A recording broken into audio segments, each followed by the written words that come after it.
آپ نے وہ منظر دیکھا ہوگا جس وقت سورج سوا نیزے پر ہوگا اور اس کے بعد محترم بھائیوں پسینے میں ڈوبے ہوئے ہوں گے آپ لوگ، اور آپ لوگ کہیں گے کہ اللہ حساب و کتاب شروع کر، حساب و کتاب شروع نہیں ہوگا۔ آپ کہیں گے آدم کے پاس چلو، وہ تو والد کی حیثیت رکھتا ہے۔ آدم کہے گا جاؤ، میں تو تمہیں جانتا نہیں، تم کون ہو؟ میں خود رب کا مجرم ہوں، اللہ نے پھل کھانے سے منع کیا تھا، اللہ کی نافرمانی کی تھی، نہیں قبول، آج میری بھی نہیں سنی جائے گی۔ نوح علیہ السلام کے پاس جائیں گے، نوح کہے گا میں تو خود گناہگار، میرا بیٹا مشرک، اس کے لیے دعائیں کی تھی، اللہ کو اتنا غصہ آیا تھا، اللہ کو اتنا غصہ آیا تھا، اللہ نے آسمانوں سے ڈانٹنا شروع کیا، اے نوح تیرا بیٹا مشرک ہے، تو اس کے لیے کیسے مغفرت کی دعائیں کر سکتا ہے؟ نہیں قبول کی جائیں گی۔ ہارون کے پاس جائیں گے، ابراہیم کے پاس جائیں گے، یوسف کے پاس جائیں گے، موسیٰ کے پاس جائیں گے، عیسیٰ کے پاس جائیں گے، جس پیغمبر کے پاس جائیں گے ہر کوئی آپ کو آگے سے انکار کر دے گا،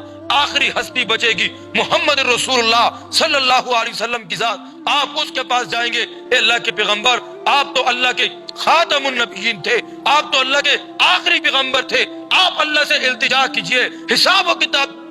شروع کر دیجئے، اتنی گرمی ہے، ہر کوئی اپنے پسینے میں ڈوبا ہوا ہے، یا اللہ اتنی تپش برداشت نہیں کی جا سکتی۔ اللہ کے نبی علیہ السلام اٹھیں گے، سجدہ زیر ہو جائیں گے، آپ کا وہ ایک سجدہ 70 سال کے برابر ہوگا۔ سجدہ کرنے کے بعد اللہ حکم دیں گے ارفع رأسک یا محمد، اے محمد علیہ السلام اپنے سر کو اٹھائیے، مانگیے کیا چیز تم مانگنا چاہتے ہو۔ اللہ کے نبی سر اٹھائیں گے، اور اٹھانے کے بعد دنیا میں بھی اللہ کے نبی نے ایک ہی بات اللہ سے کہی تھی، آخرت میں بھی اللہ کے نبی اللہ سے ایک ہی بات کریں گے، اے اللہ میری امت کو جہنم کا دروازہ مت دکھانا، اے اللہ میری امت کو جہنم کی طرف مت لے کر جانا۔ اللہ کے نبی علیہ السلام ایک تو یہ مرحلہ تھا، ایک وہ مرحلہ تھا جب اللہ کے نبی کو معراج کرائی گئی،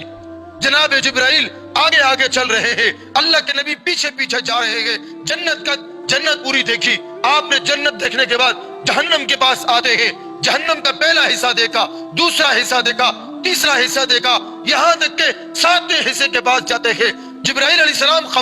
خاموشی اختیار کرتے ہیں۔ اللہ کے نبی نے کہا جبرائیل خاموش کیوں ہو گئے ہو، بولتے کیوں نہیں ہو، یہ کس کے لیے بنایا گیا ہے؟ کافی دیر خاموش رہنے کے بعد جناب جبرائیل نے کہا اے محمد علیہ السلام یہ جہنم کا 7واں درجہ جو ہے یہ تیری امت محمدیہ کے لیے بنایا گیا ہے۔ اللہ کے نبی سے یہ بات برداشت نہیں ہوتی، اللہ کے نبی دنیا میں تشریف لے کر آتے ہیں، صحابہ اکرام سے ملاقات کرنے کو تیار نہیں ہے، آپ اپنے حجرے سے نکلتے ہیں، مسجد نبی کے اندر نماز پڑھانے کے فوری بعد اپنے حجرے میں جا کر سجدہ زیر ہو جاتے ہیں، اللہ سے رو رو کر ایک ہی دعا کرتا ہے، اے اللہ اپنی اولاد کے بارے میں نہیں کہتا، اے اللہ اپنے چاچا اور اپنے خاندان کے بارے میں نہیں کہتا، اے اللہ اپنے قبیلے کے بارے میں نہیں کہتا، اے اللہ ایک ہی تجھ سے سوال کرتا ہوں، اے اللہ میری امت کو جہنم کا دروازہ مت دکھانا، اے اللہ میری امت کو جہنم میں مت داخل کرنا۔ آپ اتنے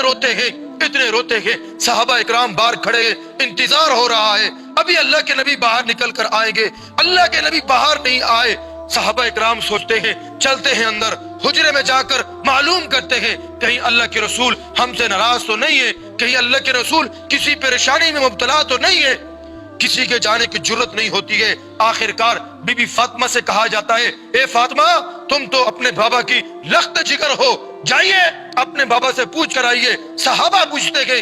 آپ ہم سے ملاقات نہیں کر رہے، اس کے پیچھے کیا وجہ ہے؟ بی بی فاطمہ اپنے بابا کے حجرے میں داخل ہوتی ہے اور جا کر دیکھتی ہے فاطمہ کے بابا زمین پر سجدہ زیر ہوئے ہیں اور رو رہے ہیں۔ جیسے ہی دروازے پر دستک ہوتی ہے بی بی فاطمہ اندر جاتی ہے، اس کے بابا سجدے سے سر اٹھاتے ہیں، جناب فاطمہ رضی اللہ تعالی عنہا ارشاد فرماتی ہے میرے بابا نے سر اٹھایا تو آپ کی داڑھی آنسوں سے اتنی تر ہو چکی تھی، جس طریقے سے ایک انسان وضو کے لیے اپنی داڑھی کو دھوتا ہے، پانی ٹپک رہا ہے، آنسو ٹپک رہے ہیں۔ میں نے اپنے بابا سے پوچھا بابا جان اتنے کیوں رو رہے ہو؟ صحابہ باہر پریشان ہے، آپ کا انتظار کر رہے ہیں، آپ سے ملاقات کے لیے ترس رہے ہیں۔ اللہ کے نبی نے کہا اے میرے لخت جگر، اے میری بیٹی بی بی فاطمہ میں اسی لیے رو رہا ہوں کہ اب میں معراج کرنے آسمانوں پر گیا تھا، اللہ نے مجھے معراج کرائی، اس دوران جناب جبرائیل نے مجھے جہنم بھی دکھائی، مجھے جنت بھی دکھائی۔